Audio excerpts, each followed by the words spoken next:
Welcome to the Environment Services Committee meeting, 23rd of April 2025. We've got quite a lot on the agenda tonight, so I'm going to start fairly swiftly.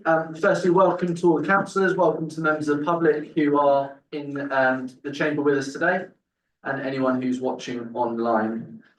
Firstly, we'll start with apologies. So, Assistant Town Clerk, have we had any apologies? We've received apologies from Councillor Toft, who is being substituted by Councillor John Orr. Okay, welcome Councillor Orrell, the Mayor, in with us this evening. Okay, so just need to ask members to approve the apologies and substitutions. Please now have a show of hands, all those in favour of the apologies. We need a proposal second for that? Okay, we'll do it again. I propose, seconded by Councillor Loeb. All those in favour? There we go. Thank you. I'm not aware of any pre-notified declarations of interest. Has anyone got one to bring up now? Councillor Orrell. Yes, you've got Greenhill Gardens on the agenda. I'm a trustee of the Friends of Greenhill Gardens. That's I also in the last few years have played, and they do pay expenses to the band. So again, it's £10 for travel expenses. So whether that's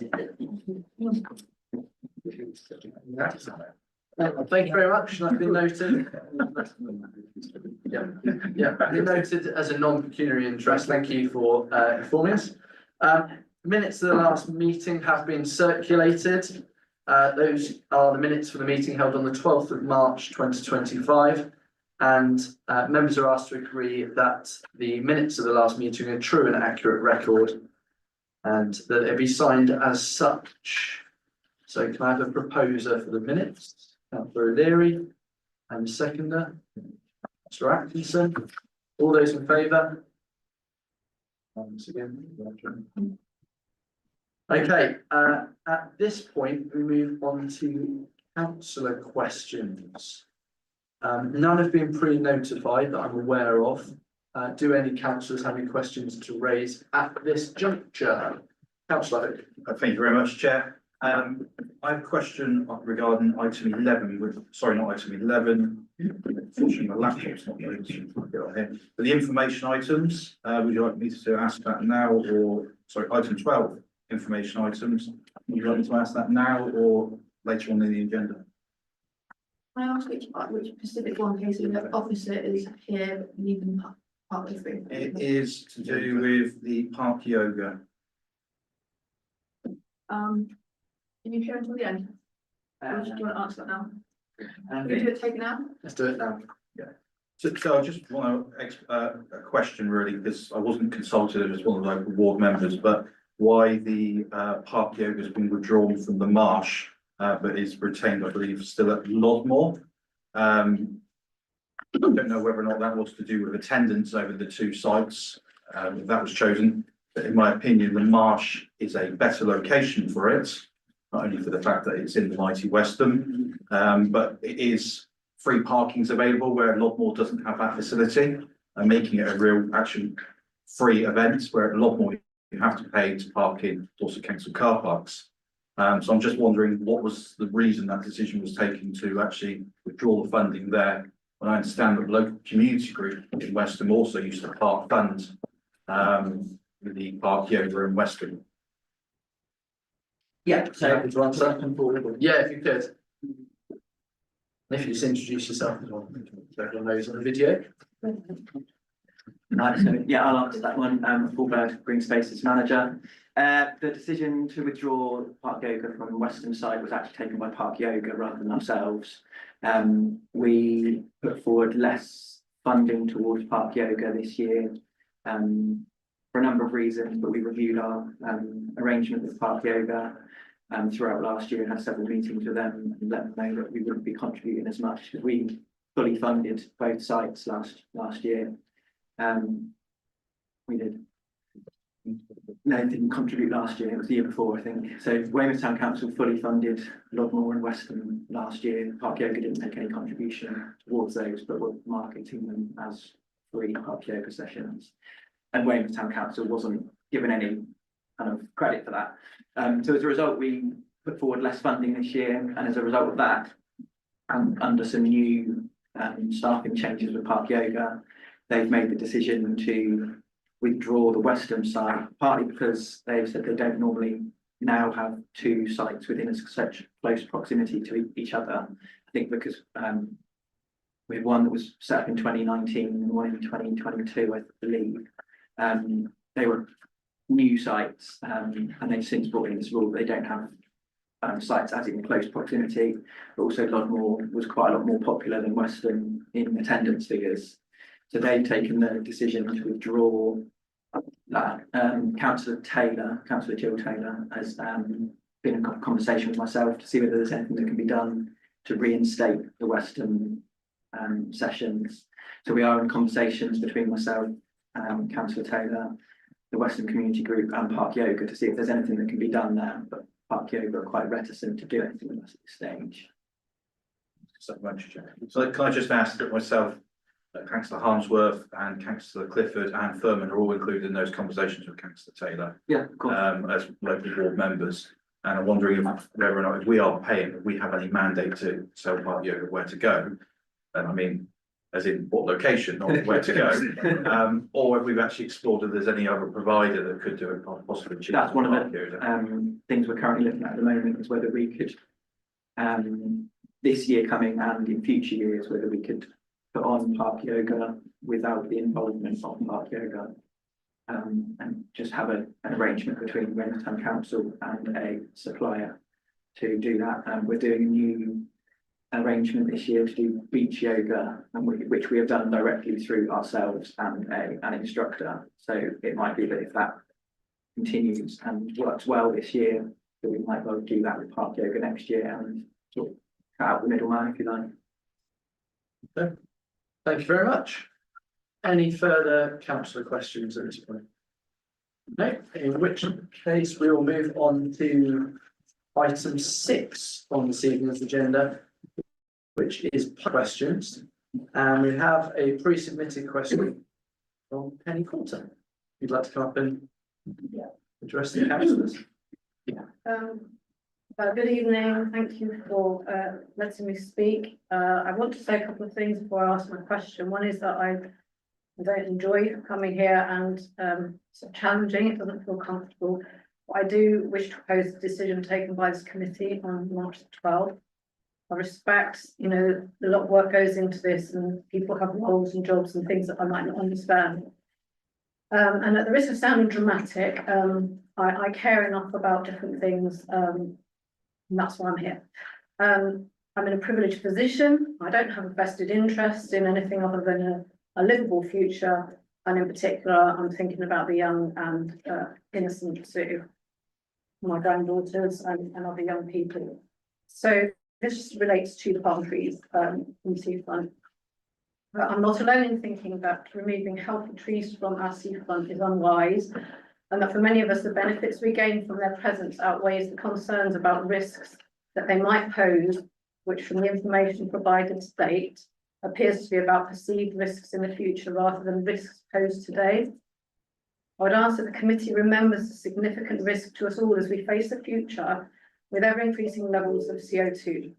Protecting and planting more trees is an essential part of mitigating the impacts of global heating and contributing to nature recovery. And I'm sure you know, you're all aware of this stuff. The benefits afforded by mature trees are not easily or quickly replicated. Moving trees is a risky strategy and cutting them down should always be a last resort. It's important to note the lack of trees and hedges in this Park Weymouth, and apart from some trees in Alexandra Gardens, the canary palms along the Esplanade are virtually the only trees between the seafront and the marina. There's no effective corridor between the trees at Alexandra Gardens and those at St John's Garden.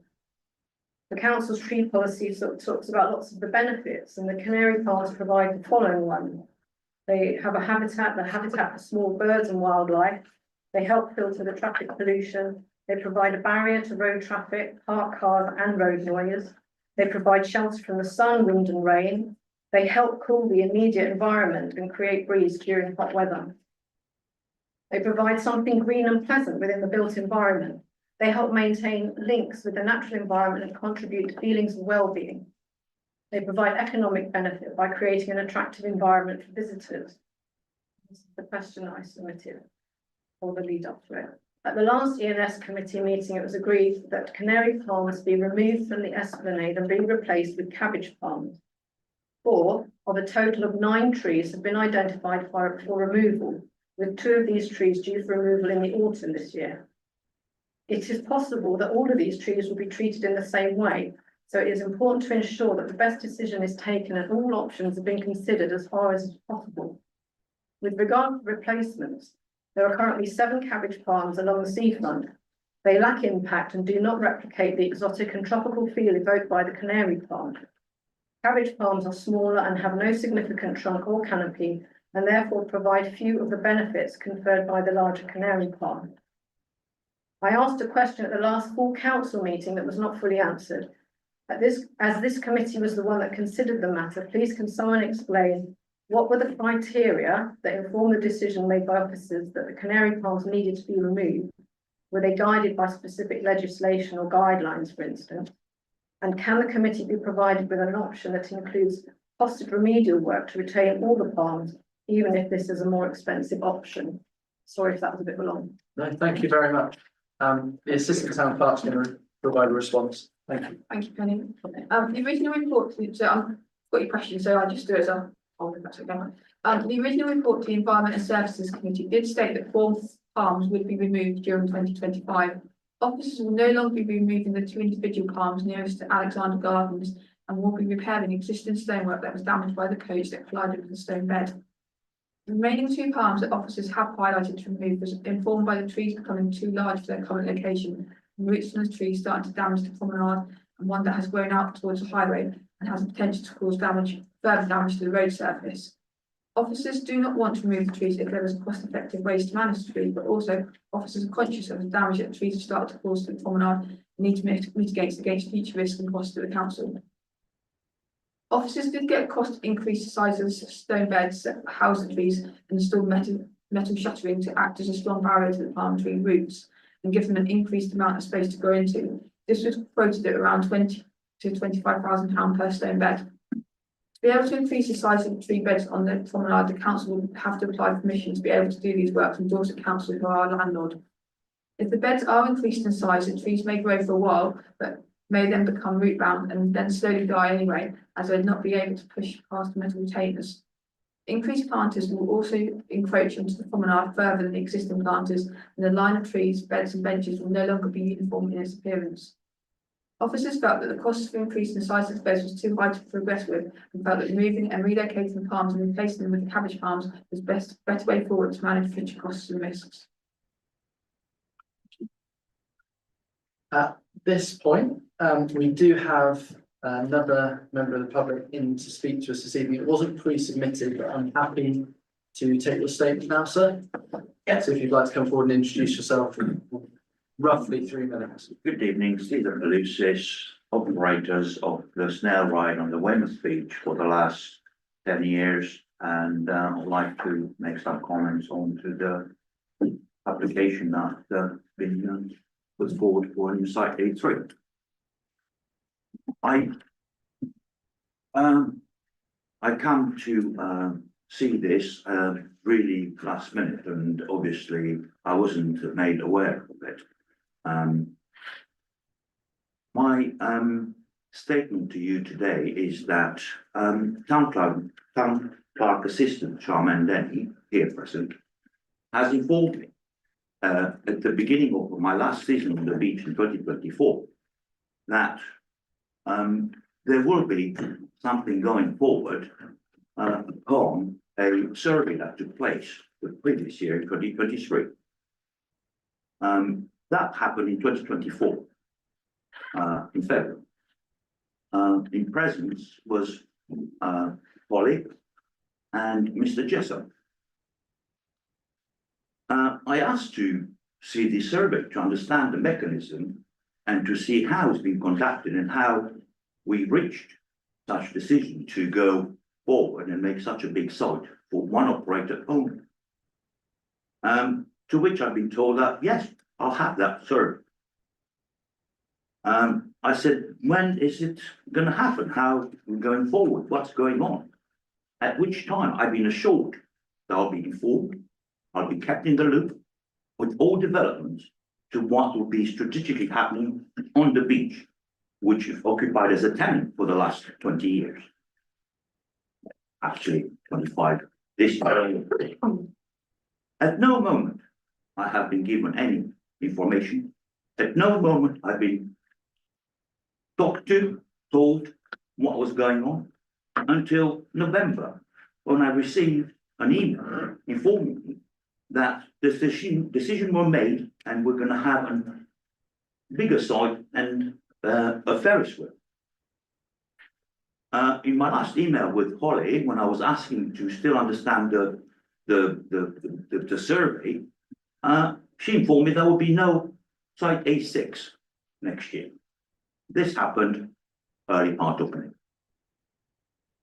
Since then, I've been baffled with all these decisions. I tried to look and understand how and what happened to all of a sudden decide such a drastic change to the beach, and how was made.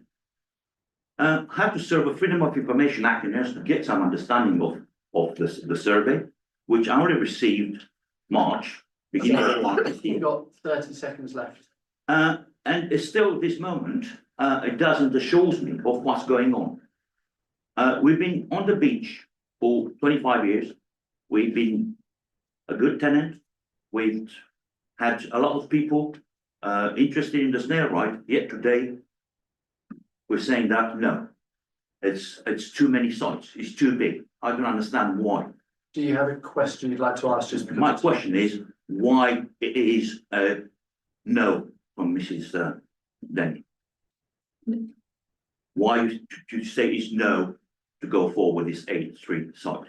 Okay, thank you very much. Do you want to respond now or respond later? Regarding A3 site, then no, I will, that is within the report, and I will be discussing that during item 11. But as it says within the report, having an extra site on the seafront does go against seafront strategy and public opinion. I'm not sure if you've been following social media, but there has been a lot of public opinion with people saying that they already feel there's too many rides on the seafront. So that is stated within the report. Thank you. So that will be discussed during item 11 later. You're obviously welcome to stay for that item if you wish. We're going to move on to, thank you very much. We're going to move on to item 7 now, which is the RNLI and beach signage, to be introduced by Will Holmes.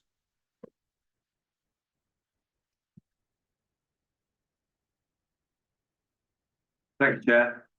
This report presents a costed proposal for upgrading beach safety signage along Weymouth seafront following an audit and detailed recommendations from the RNLI. The existing signage, some of which has not been updated in over a decade, is now outdated and in poor condition. The report outlines 2 upgrade options. Option 1 offers a cost-effective like-for-like replacement, incorporating smaller secondary signs and A4 clip frames for seasonal messaging. Option 2 proposes larger, more prominent signage for enhanced visibility, but comes at almost double the cost. The officer recommendation is to proceed with option 1 as it balances effectiveness with the affordability, and the works would be funded from existing unallocated earmark reserves and completed in time for the 2025 season. Thank you. Thank you very much, Will. Are there any councillors who'd like to comment or ask questions at this stage? Councillor Holden. Thank you.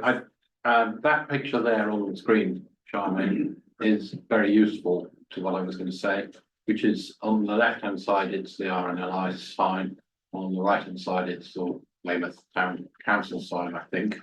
But if you look at them, they are complementary to each other. They make a good pair. That I think is the benefit of retaining the style that's on the left, which I believe is option 1. So I'm in support of option 1. I think it provides maintains that look feel that existing. If we introduce something different, we'd have that discrepancy between the signage. This shows some joined upness. I had a look at these signs this week, and yeah, I do think they need replacing. And I like the idea of the A4 packet that's included for additional information. So I'm supporting option one, thank you. Councillor O'Leary, Yeah, can I propose option one, please? anyone happy to anyone happy to second that at this stage? I wanted to say, make a comment first. I think you go to a second first. Yeah, seconded and then comment, so seconded by councillor Hayter. Any further comments? Yeah, I'm hoping there'll be sufficient space left on the new information board for its upright, so that we have information about bathing water quality. Charmaine will know that I'm in discussion with CFAS, as a preliminary possibly to appear to assess the loss in the policy standard of Central Beach. One of the outcomes of that may well be information for the general public about E. coli contamination. And separate boards may be in the harbour about the possibility that boats are depositing material into the harbour or into the marina. So I'm just asking for them, there should be enough space for that information to be added, should it come forthcoming after further meetings. And there'll be a second meeting, and after that meeting, with all stakeholders, I will inform the environmental authorities, what would be suggested. Would you like to respond to any of the points in that, about Yeah. space, etc.? Yeah, that's fine. So on our current signs, we have a space for the bathing water quality, so we already have sort of a bit of space in there, and that's not going to go. Another aspect of the signs that we are going to look at is the bottom wave part of those signs. We're actually going to make them straight at the bottom. So do you mean the white bit there, isn't it, as well? Yeah, you're a little bit taller. That bit's got a baby water bit, and this is the way, you want about this way or that way? Both of them, we're going to almost make the bottoms flat, keep the waves at the top, but it gives us a lot more room at the bottom. So I'm very confident we'll have room. Right. Fantastic. Councillor Orr? Yeah, I'll comment again, because it's our ward. I note that you got the fatal incident in Bournemouth. A lot of the other beaches on the south coast are more dangerous because they have riptides. Remember that Weymouth is about the safest beach there is. It's really good for families. Despite that, it's still good to have the boards. I think the option one is the correct one, because it's enough to give a warning. I'm not sure bigger boards would give a bigger warning. There's enough in number one. And you look over in West Bay and you get things saying don't stand under the cliffs, and people still stand under the cliffs. So number one is enough to fulfill our obligations to give a warning. So I'll be backing number one. Thank you very much. Councillor Hayter, do you indicate? Yeah. Yes, please. Thank you very much. Two questions, Will. Number one, I'm just wondering, is there a requirement that these boards are permanent? Have they, under any legislation, got to be there in place? Because my next question is, if it wasn't, can we not use our 10% of the digital boards to display this sign, I want to repeat, and do away with boards completely? I would not like to go against the RNLI recommendation, because as part of the Bournemouth incident, then Councillor Orwell is correct, is that Weymouth is quite a safe beach. But as part of that situation, the RNLI provided Bournemouth Council with a recommendation and a report similar to this, and it wasn't completed. And that would be my worry. With regards to the screens, we actually only have 10 on the seafront, and I wouldn't want to reduce the safety information to 10% of that screen time. And with these boards, they are at every entrance onto the beach. So, but is that a legal requirement that we have to comply with? That's my question there. Or is this a recommendation as a nicety, a tick in a box by the RNLI? Unsure on the legality part of it. I don't think it's my understanding it isn't illegal. But again, like you said, it's a advisory. Yeah. Okay, thank you. Councillor O'Leary is next. Yeah, thank you. I think, while if we assume this is only advisory, I would still support having, I mean, I can't swim and I've never read them, I've lived it my entire life, but that's not the point. I don't believe in going over the electronic board for this, because these boards extend all the way down past Green Hill. while the electronic boards stop long before that, so I feel we would be sort of keeping two area, we need to keep consistent lines across the beach. And also, I think they're quite colourful and they're quite in keeping in part of the Esplanade, so. And also it's a good tip on the box for the RNLI, and although we are a safe beach, with things like this, I think we can't be too safe, so I therefore, that's why I'm still supporting proposing option 1. Councillor Dickinson. No point. You said exactly what I was just about to say. Yeah, but you can swim. Very well, actually, I'm going to teach you. Well, I think at this point then, I get sent to the room, we should move to the vote. So we've had a proposal, we've had a seconder, councillor Hitzer. This was to go with the officer recommendation with option 1, as explained in the report. So, all those in favour? All those against? And any abstentions? Thank you very much. So that is passed. Okay, on to item 8, which is the Weymouth Bay Weddings item. And this is to be introduced by Charlotte and Literally Ryan. Thank you. Since writing this report, we've had a meeting with the conservation officer, and at present there are no objections. However, this is subject to full planning permission. So in 2024, we've hosted 36 weddings within the council chamber, with 26 already booked for 2025 and 2 confirmed for 2026. So as well as this, we've received 4 inquiries specifically for beach weddings in 2026 only. Following the successful delivery of 3 trial beach ceremonies and with a marketing strategy in place, we're confident in forecasting at least 5 beach weddings per year. At the proposed off-peak rate, this could generate a minimum of £3,500 annually. This projection has been developed with careful consideration of seasonality, weather conditions, and operational capacity, making it both measured and achievable. To clarify, the proposed wedding licence would cover the entire seafront from the pavilion end to the Rock Groyne, allowing ceremonies to take place at any suitable location along the seafront. The inclusion of a partial shelter, such as the bandstand, is a key operational consideration. It provides a weather-resilient option without detracting from the beach setting, ensuring a more reliable and practical offer for couples. Although Dorset Council has not provided specific demand projections, it was their initial suggestion that highlighted public interest in beach weddings, specifically for Weymouth. Based on wedding bookings on the off-peak rate alone, we estimate it would take just over 8 years to recoup the full cost of the bandstand, and this is without factoring wider commercial opportunities. Beyond generating revenue, the bandstand will enhance the seafront's amenity value, serve as a focal point for community and cultural events, and reinforce our coastal identity. Thank you. Thank you very much. Councillor O'Leary. Yes, 3 things. The first one, seeking some guidance. I don't speak on behalf of Councillor Northern because even I can't speak that much. But looking to the town clerk, me and Councillor Northern are both members of the planning committee.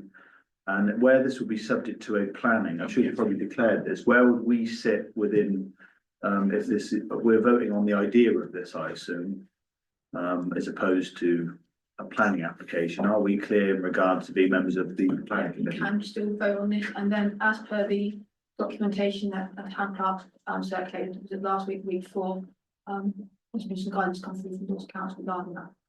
Thank you. And then coming to the substantive, it's my understanding that in order to be legally married, you have to be married under a permanent structure. That would be the bandstand, which means you could only be legally married under the bandstand. Is that correct? No, Is so that not the case legislation anymore? has changed since, as far as I'm aware, and that's what Dorset Council have advised. When, on the second one is, and it's playing more devil's advocate, we've just discussed already in regards to the number of attractions on the beach and the seafront strategy, and we're saying public opinion is saying there's too many attractions on the beach and the beach is already crowded. Wouldn't this therefore contradict that opinion that the beach is too crowded with too many things? Just one thing. So, just leave my words. No.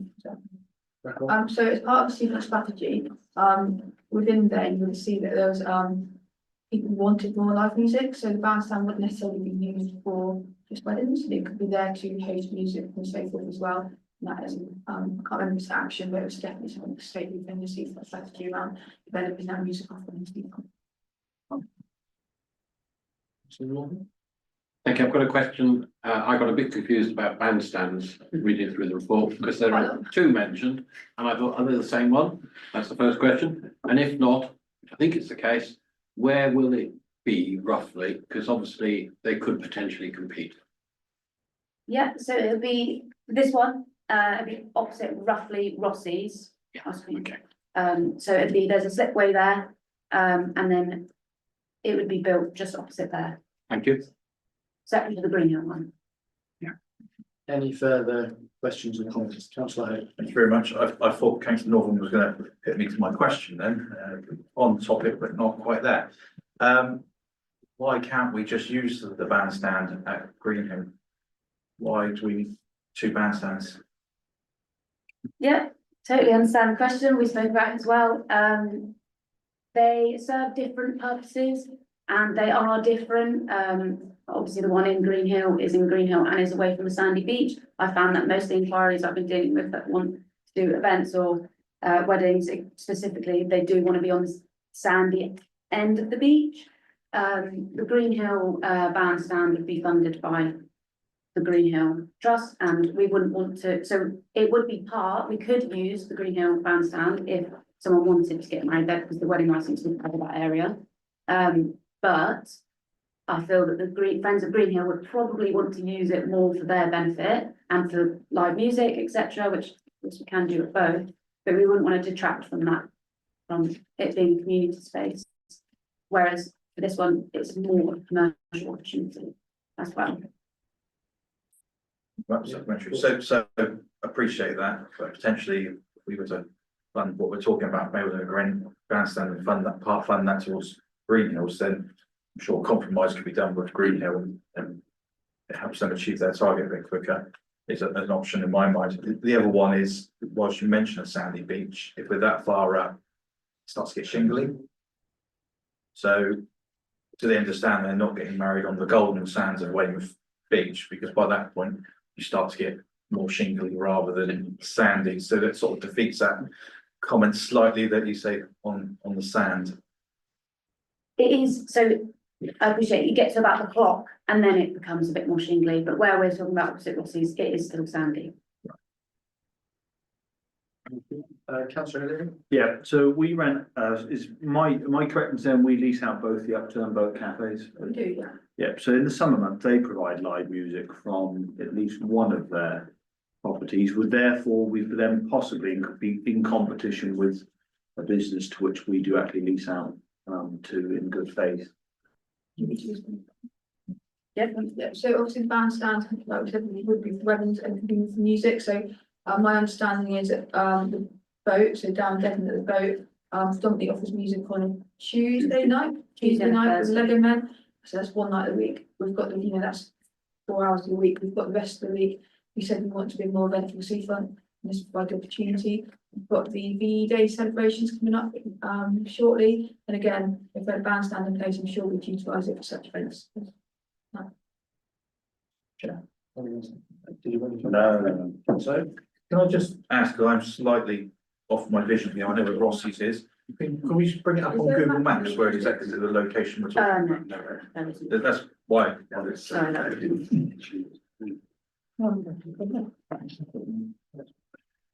Here we are.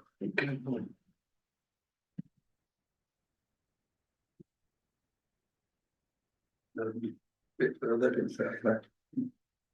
I keep going. That's it. There we are. Yeah. So it's just before the shingle, that's fine.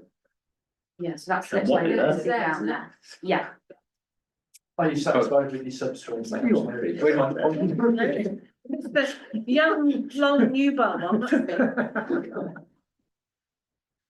Just off the slipway down there. Yeah.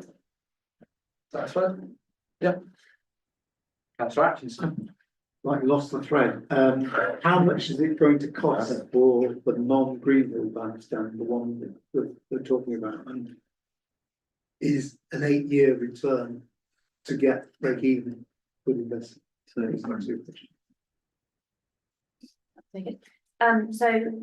for everything, it's circa 30,000, which can be met from the seafront strategy, yeah.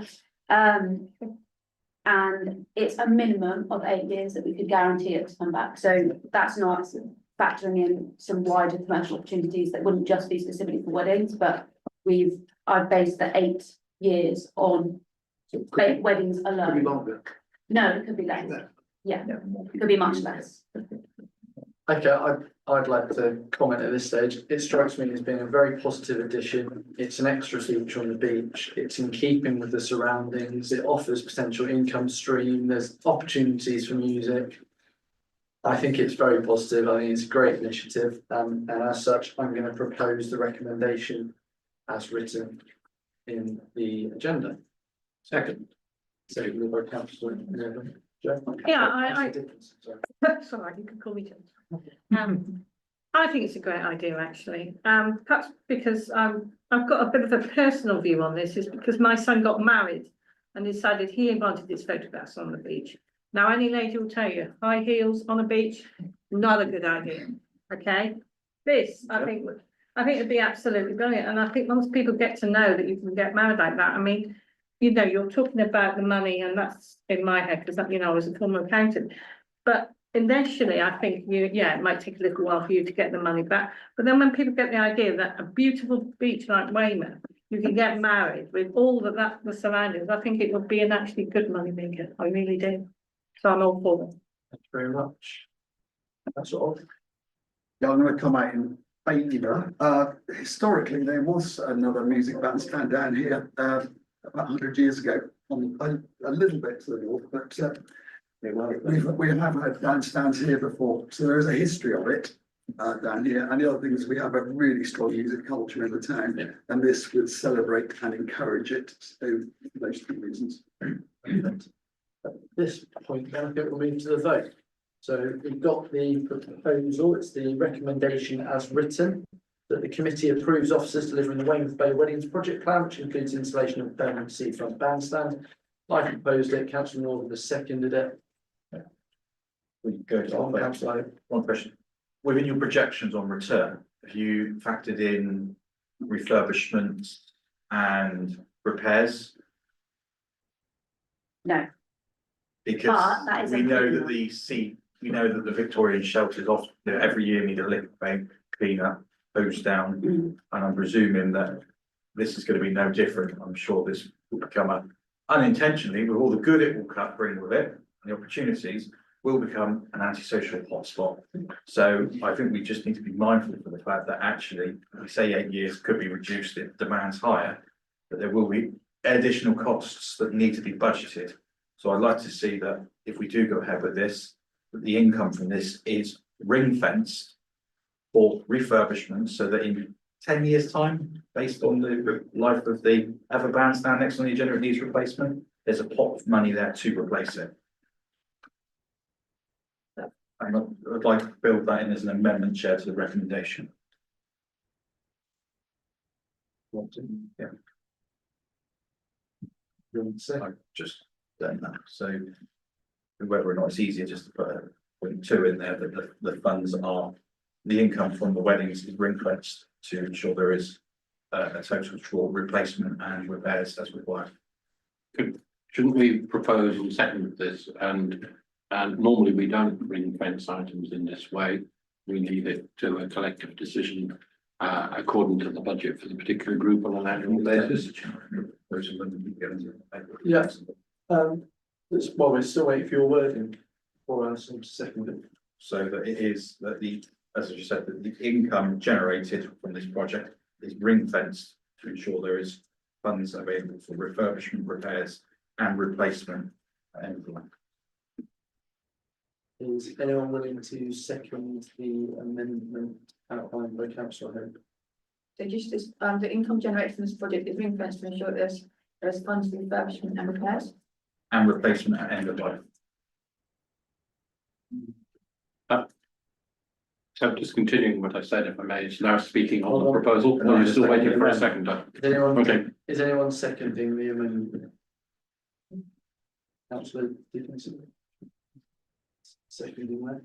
Councillor Morgan. Yeah, I think it's a little bit unnecessary. We've got lots of assets. We don't set aside ring fence money for our assets. We need to look at this in collection with work on other things that will be going on. So I just think it's an unnecessary addition. If we're funding it, then we have to support it. It's not just there for 5 years, 8 years. Originally, proposed that they seconded. And there's a second part, isn't it? You need to vote on one first. Debate first, debate on the amendment first. Councillor O'Leary, we going to comment? Yeah, I'm a bit iffy about the wording of the income.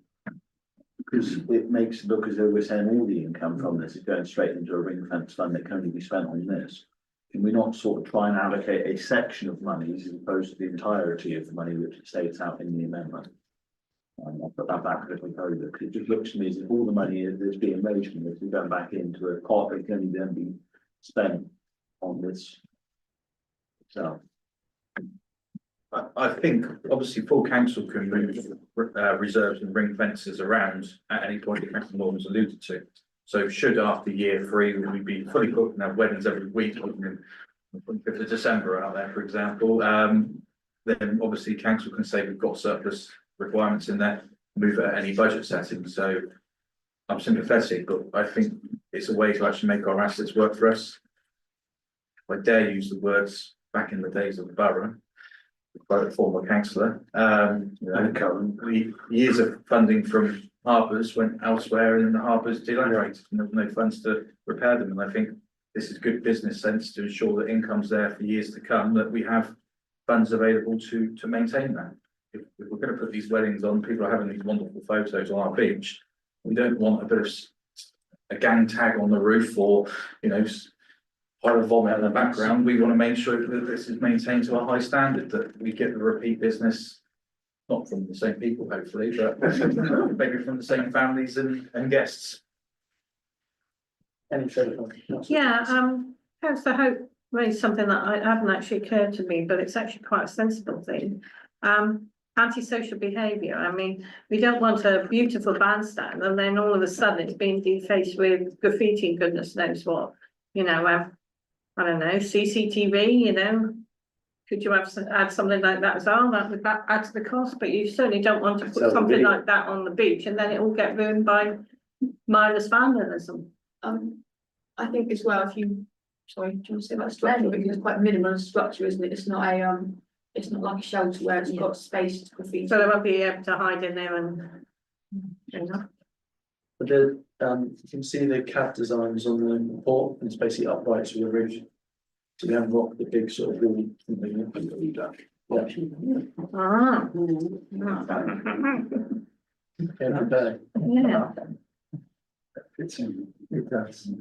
Councillor O'Leary? Yeah, I'm really iffy about voting for the amendment or the substantive. Because I would like to have seen some photos before, which I couldn't see in the committee reports or in the clips I've got now. Also, there's no mention of the refurbishment aspect of it. I'm not happy with the wording currently on the board. Like I said, it's quite strict in terms of, it looks as if it's saying all the money has to be ring-fenced to that. And on the crime and antisocial behaviour, if you look in the impact assessment, it says there's no direct impacts from this report, which I don't think is fair. I think if you ask the hoteliers further down on Brunswick Terrace, they would argue that smaller structures of those huts cause an issue, and I think these jolly well could cause an issue as well. So I think these things need to be taken into consideration going forward. So I'm really iffy on the fence currently about the reason of these. So the images that have just been held up in Appendix B. Right. So showing, yeah, it's upright to a roof structure. Yeah, I've seen it on there.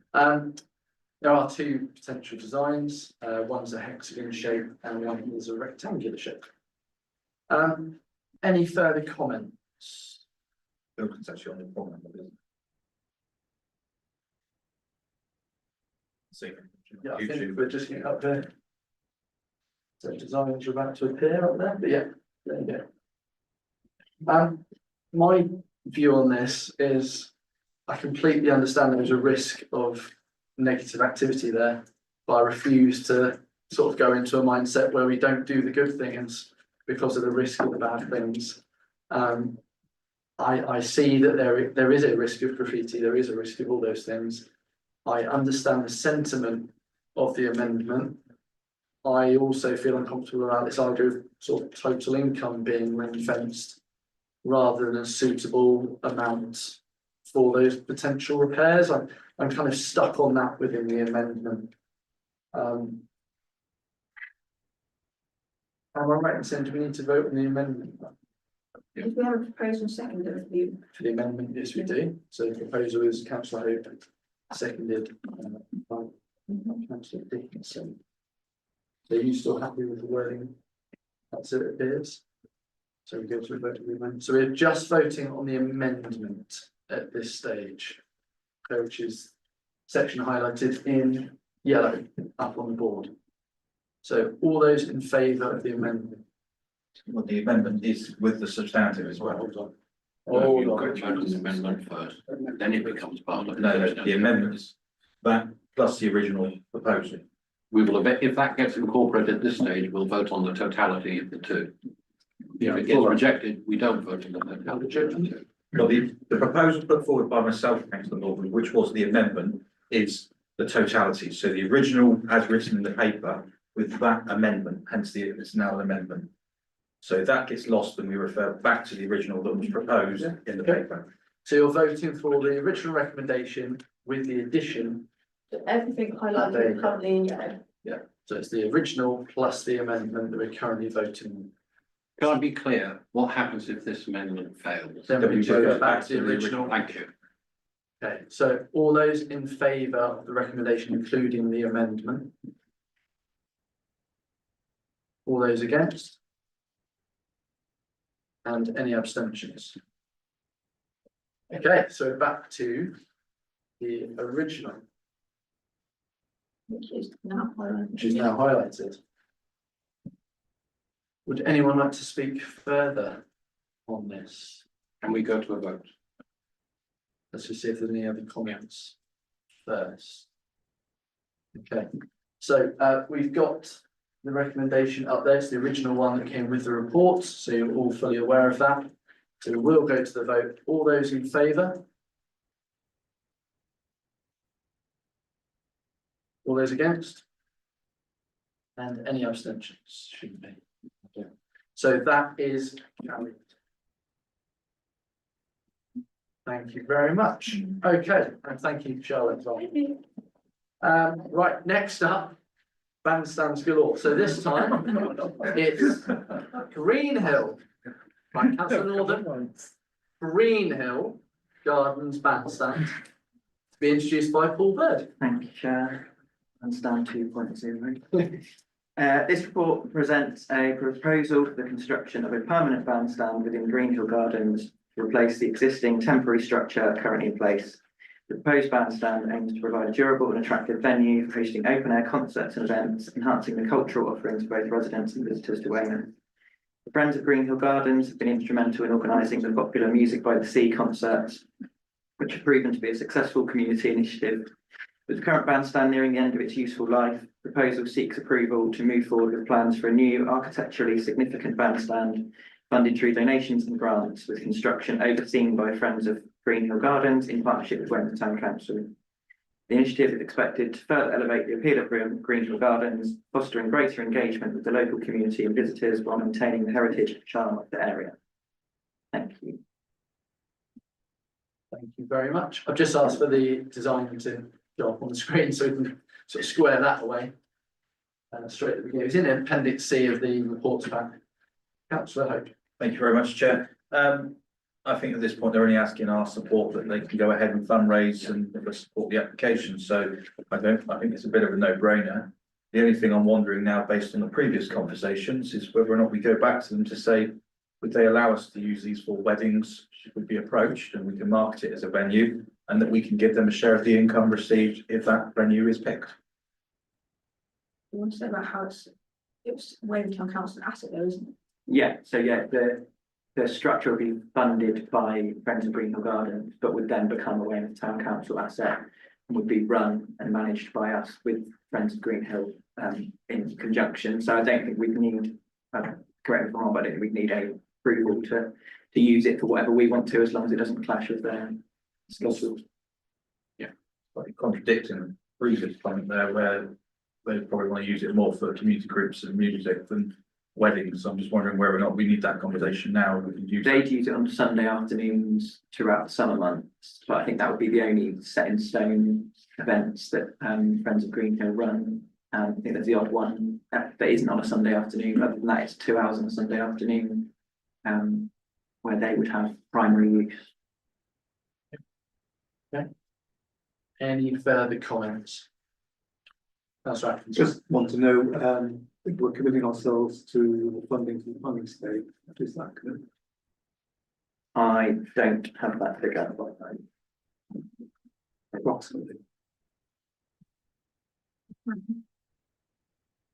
Funding at the planning stage will be met by WTC. I'm just curious how much money.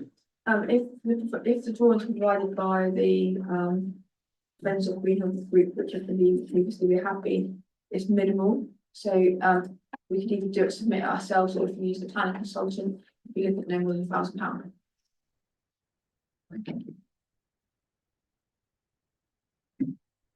We have the benefit here of that this is a proven concept. They did a kind of a relatively cheap version, and it's very successful. The way it's designed, it doesn't block the views of the sea.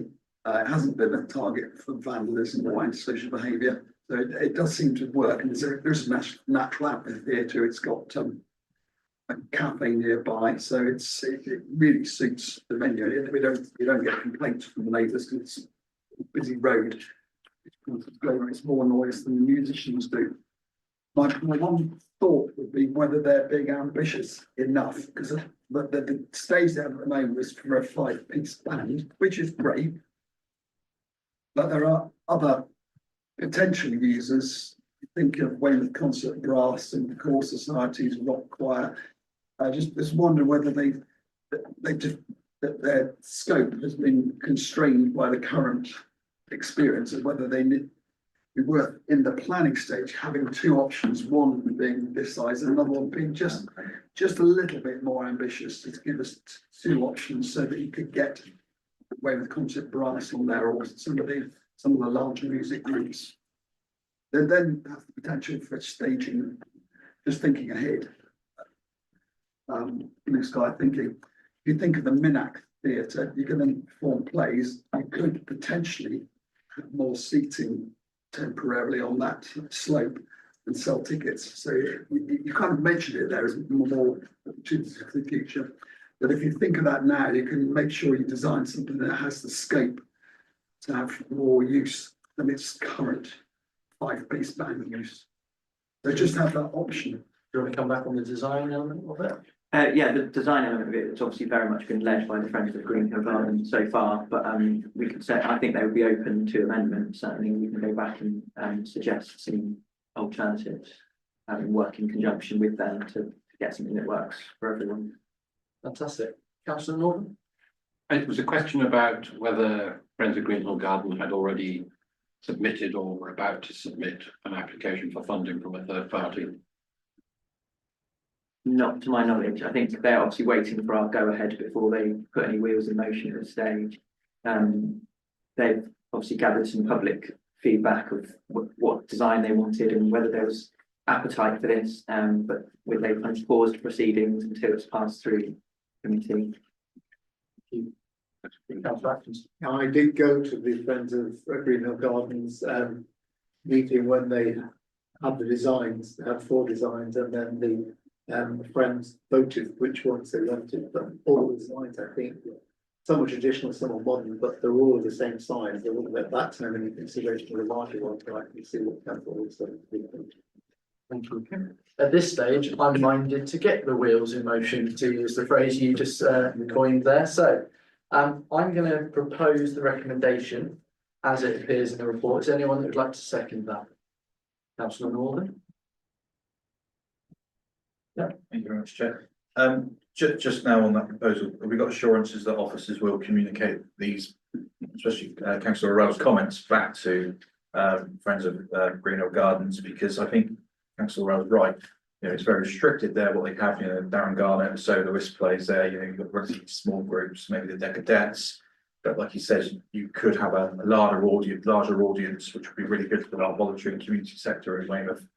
Councillor O'Reilly mentioned a couple like WOW, and you know, brass concert bands and bits and pieces like that. So I wonder if it'd be really good to make sure that those comments are fed back. And if there is an additional cost for a larger one, it might be interesting to come back to services to see if we can support it with SEAL, for example, or 106, there was anything kicking around still. So yeah, really, I think ambitious is the way to go, as councillor O'Reilly has mentioned. Thank you. So we've got the proposal, we've got it seconded. So I think we go to the vote. Sorry, Jay. So yeah. Yeah, sorry, I can have those conversations with the Friends of Greenhill. We're in kind of conversation about it anyway, so I'm happy to do that and have some back and forth with them.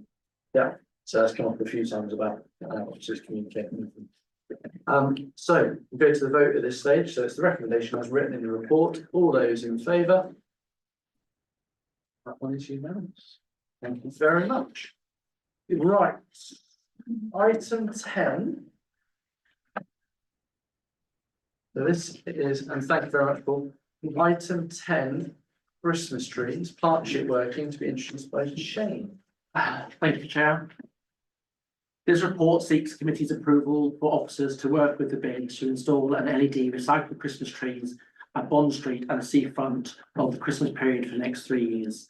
By combining budgets and resources, Weymouth Town Council and the bid wish to collaborate with organisations like Welmer Hospice to rent, store and install these high quality LED Christmas trees throughout the seasonal period, committing circa 10,000, with Weymouth Town Council contributing circa 5,000 of this, which all can be met within existing budgets. A typical rental cost is between 1,500 and 5,000 per year over 3 years per tree, depending on the height and scale available. The height of the tree in Bond Street is usually between 6 and 8 metres. With working with the bid and the suppliers, they have managed to put on hold an 8 metre and a 6 metre LED tree for us to use at our Bond Street and the seafront locations with the aid of our contributing 5,000 budget. Thank you. Would anyone like to comment? Councillor O'Leary? Yeah, I'm not in favour of moving over to LED lights. I spoke about this at the last services meeting, and I had a meeting with the bid manager. I understand why people see the climate and ecological reasons behind it, but I just think that we, in these day and age, throw away so many traditions and things that we've done for, you know, very well over the years, just in the name of progress, and it isn't progress. People say, oh, Bournemouth has one. Well, I don't want to be like Bournemouth. I think we're better than Bournemouth. We're not a city. We are a traditional seaside town. And I think at Christmas, that should be what we have on offer. If the bid want to go down the route of them paying for ones at the train station that are LEDs, and I fully understand that, and that's their prerogative, we don't have direct control over them. But I strongly believe the one in Bond Street, being the main one in the town, should remain a traditional tree.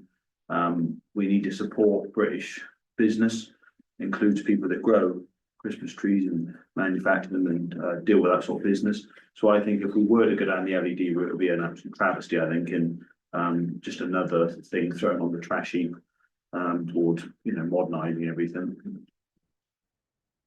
Thank you. I'd have a strong opinion on it. Thank you very much. Would anyone else like to comment? Councillor Hope. Thank you very much. I agree with councillor O'Leary. I think one of the, we don't get many very often, but one of the compliments I had over the last couple of years is how well our Christmas tree in Bond Street looked. Yeah. It was a good tree, it looked well, it was decorated well, and it's not very often you hear a compliment around the council.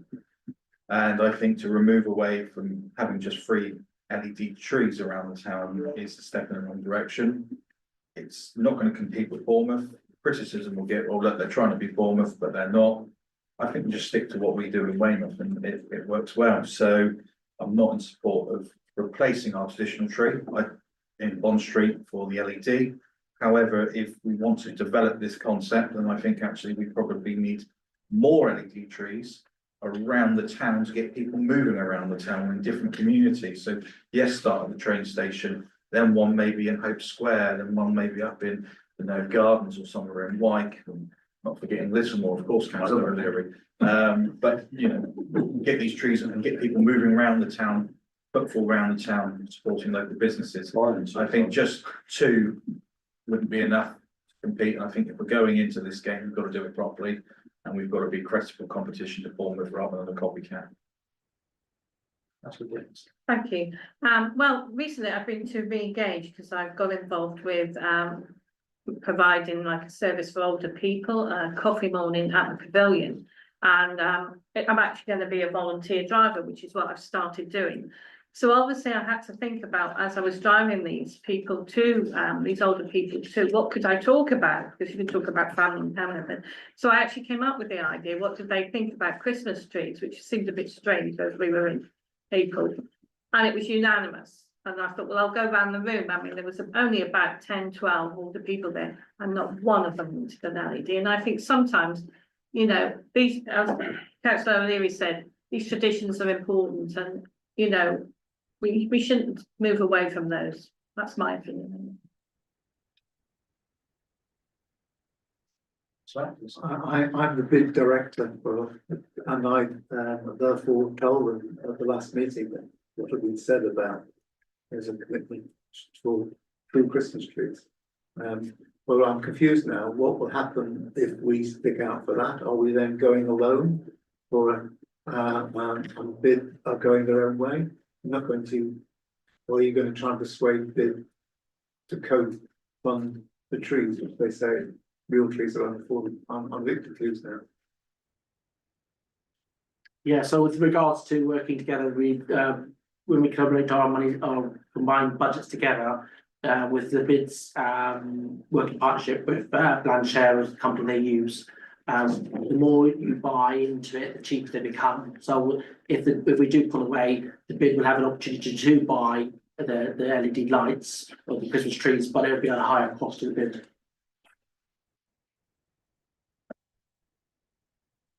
Yeah. I think we have to make the decision we feel right as a council, in regard to the Christmas trees we are responsible for. It's my opinion as elected member, speaking for my residents and my own personal view, that I favour traditional Christmas trees in the town. So therefore, I would like to make a recommendation and propose that we continue to fund a traditional Christmas tree for the sites that we are responsible for.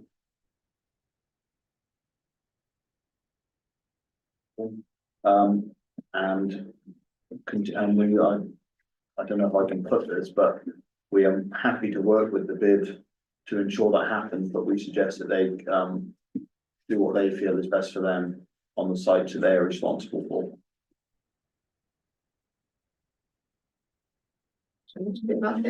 That we are happy to work with them if they would like to share vision. Work with We Are Weymouth if they are in agreement with this. However, if not, that they carry on. You said something else. Locations. Yeah, they manage their own locations in the way that they see fit.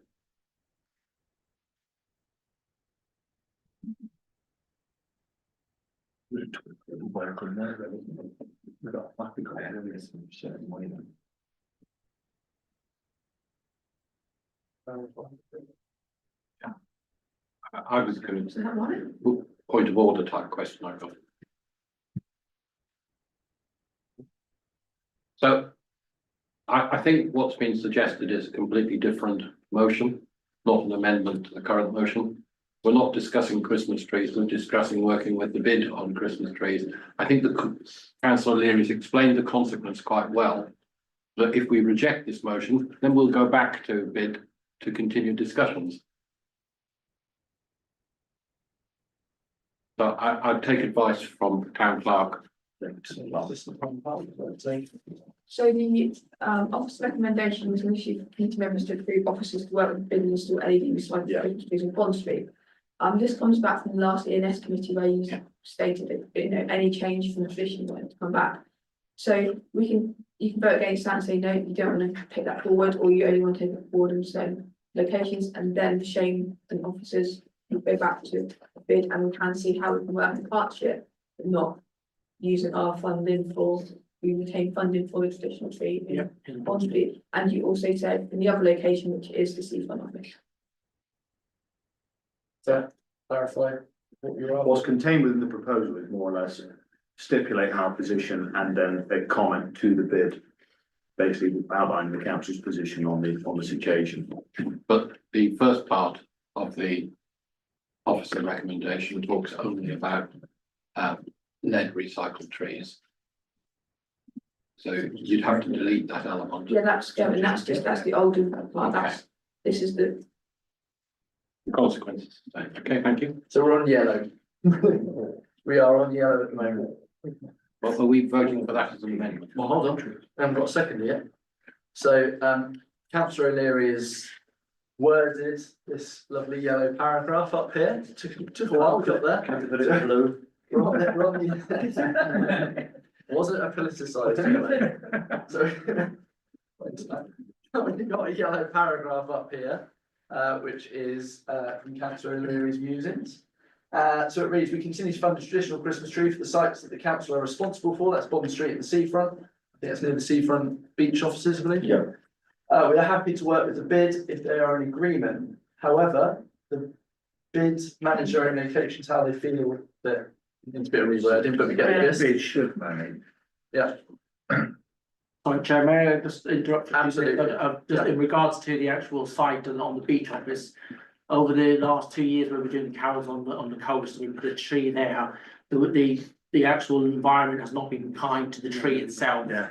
And it takes a bit of a battering. Now, we have spoken to our contractors and they're saying if anything going forward, if they weren't allowed to have an LED tree in Bond Street, would there be an option for us to maybe just put one on the actual seafront, which then allow us to be more stability and more reliability for it to, you know, be attractive and look the part. And that way we still can put our funds towards that, towards the working bid.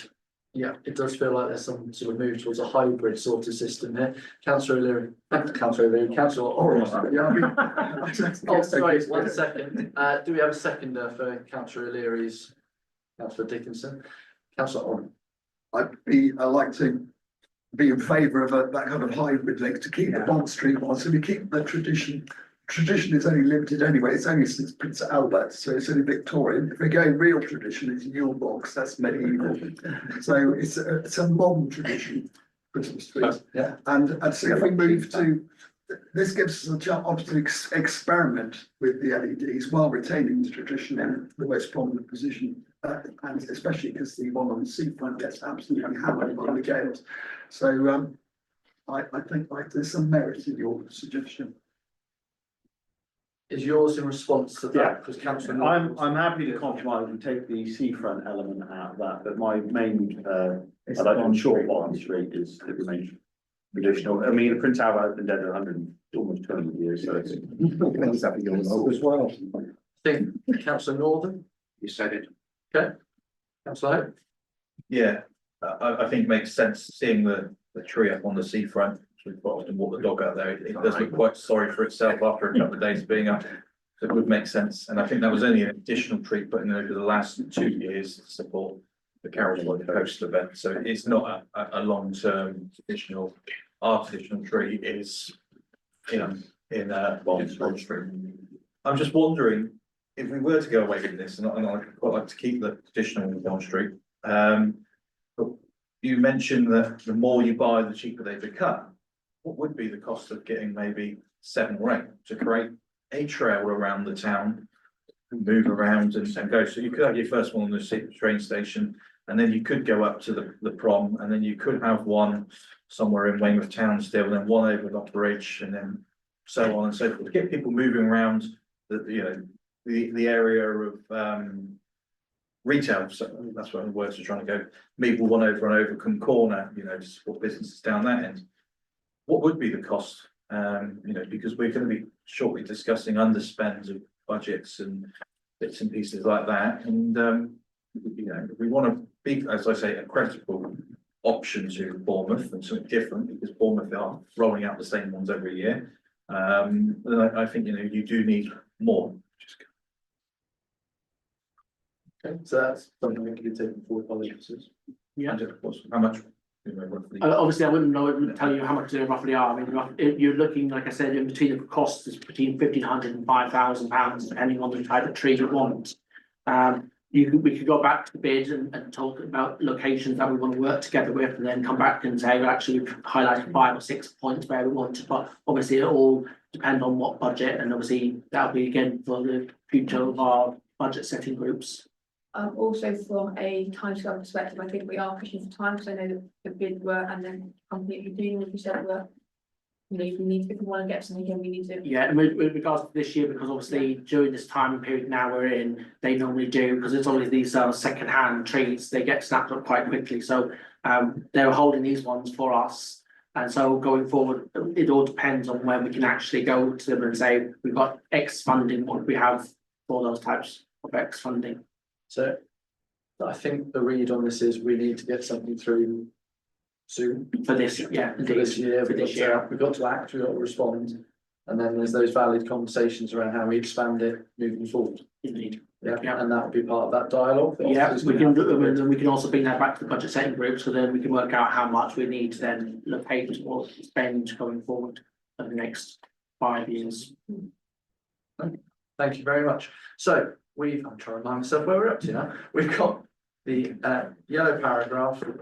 It's slightly amended though. Yeah, that's fine. He indicated he's checked it and he's satisfied with it. Are you still happy to second on that basis? I think That's Councillor Dickinson. I'm sorry, Councillor Dickinson, you still happy to second? Councillor Northern, were you wanting to? No, I was going to suggest removing the words which were removed, so that's been done. So, sorry, Councillor Dickinson, happy with the current wording?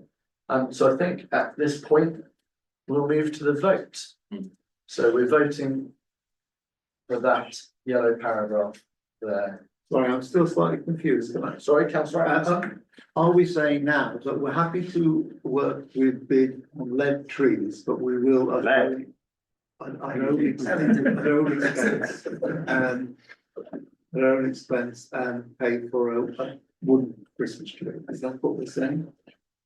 So we're funding traditional Christmas tree for Bond Street, and we're trying LED tree on seafront. If the bid want to put any LEDs anywhere else, any trees, that's down to them to fund. Okay. Does that undermine I mean, I know they've got no more budget, they'll only spend the amount of money they said they're going to. Okay. Okay, so let's move to the vote. All those in favour? All those against? And any abstentions? Thank you very much. So that is carried. Thank you, everyone. Thank you very much.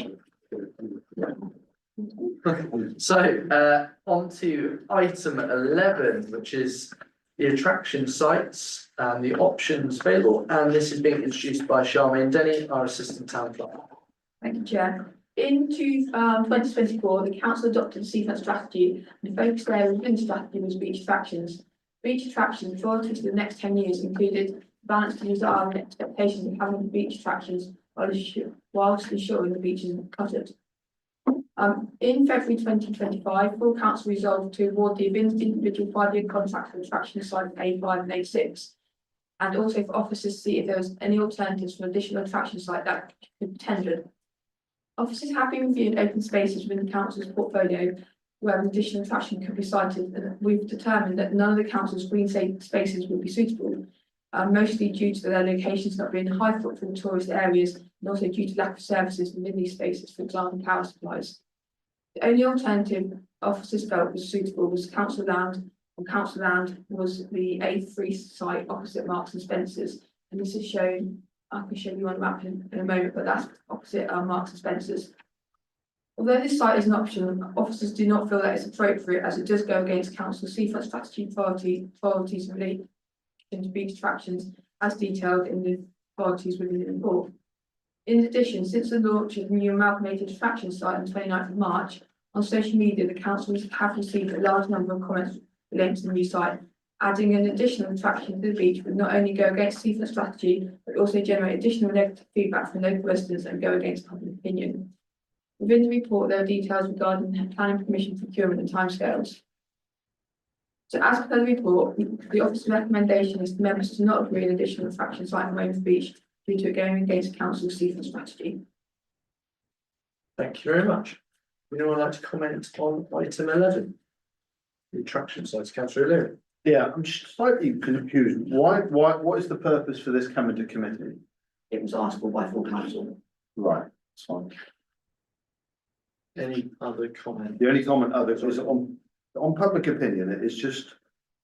I don't think we can judge public opinion by social media comments, because social media comments said you're getting rid of the palm trees, blah, blah, you know, all this and all that. That wasn't public opinion, that where it was. Didn't represent the whole of Weymouth, and it wasn't based on fully factual news outlets. News, sorry. So I don't think it's fair to say public opinion is against that site. Not saying I'm in favour of one, but I don't think, I mean, we shouldn't also, sounds really silly, but we shouldn't just be guided by public opinion or perceived public opinion, sorry, we should be guided by what we feel as elected members is the correct thing to do.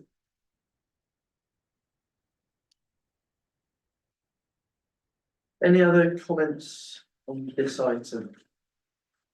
Councillor Hope.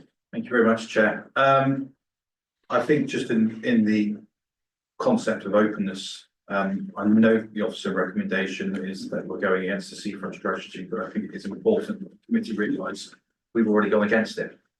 Because the seafront strategy said that we were going to put 4 sites into one, and we've not done that. We've put 3 sites currently into one. So unless A6, which is now the Ferris wheel, was excluded from that, which is why it's standalone, the seafront strategy could still allow for the return of A3. And still have the same space. However, we are aware that public opinion now, based on decisions that's already been taken, that the seafront is not enough, you know, too much space is already taken. And again, Councillor O'Leary, you've mentioned it's perception, because actually it's very, there's not very much in it compared to the current site with the footage that was currently taken up by rides. And actually the space in between the rides is now more usable as a larger space. So actually what we've done has created more of a usable space. But I'm just really looking more to do with the fact that I'd like some more information around other locations that we've actually looked at, how we've come to the conclusion about footfall. Because the instruction by council, which I actually abstained from, was to look at other sites.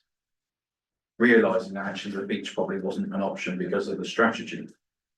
And I'm wondering how we've come to the conclusion that our other sites don't have enough footfall. Did we go out to speak to possible people that may tender for those sites to say, how do you feel about putting your snails on Longmoor Country Park? How do you feel about putting your boat ride on the marsh? How do you feel about putting this up at Top Club, you know, for example? Don't want to. I just make sure Livermore feels included, you know that. So I'm just wondering how we've come to the conclusion that our other sites don't have enough footfall to warrant an attraction. Whereas if there was somebody operating on a potential piece of land and generating income for us, regardless, it's a win-win situation. Second question to that is Leisure Ranch that's currently closed down. Was that ours or Dorset's? And are we working with Dorset to replace that as a? Okay. And we'll market it as a potential win, because again, that was quite a shock announcement that was closing down, and that obviously survived as a business for a long time at Logmore, which to me makes me feel that Logmore could be a viable location for attractions. Leisure Ranch in the Dodge. The slides. Slide. My go-karts. Yeah, it's all taken. My understanding is that in my Dorset patch, that leasing has been done through DC. Yeah. So I'm aware of some of them sort of go around about that. I'm happy to respond to Councillor Hope's question. So in response particularly to Logmore, we have a lease from Dorset Council on Logmore, and you may recall when we were looking at fairground attractions, we can't locate fairground rides on Logmore because of the I want to break the Town and Country Planning Act, so and so, I can't remember the exact clause, but there's specific things that we can put there, and fairgrounds, which we think such a life isn't one thing we can put there as part of our lease with Dorset Council. And I sat down and spoke with our managers and looked at the other potential, our service managers at the other potential sites. For example, we looked at the Nove and didn't feel it was a suitable location to go there either.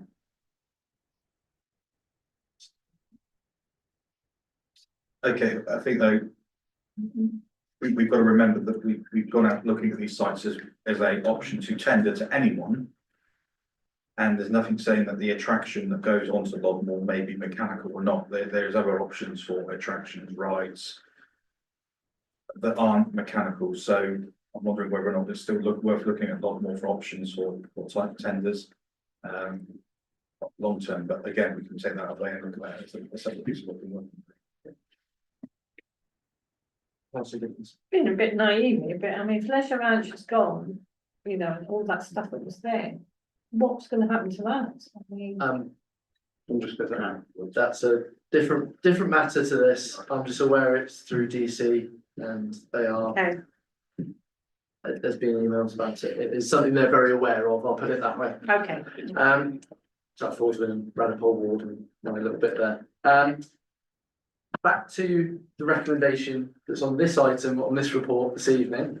Are there any further comments on that?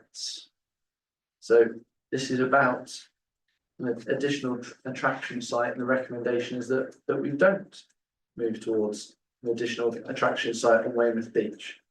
Are there any further comments on that?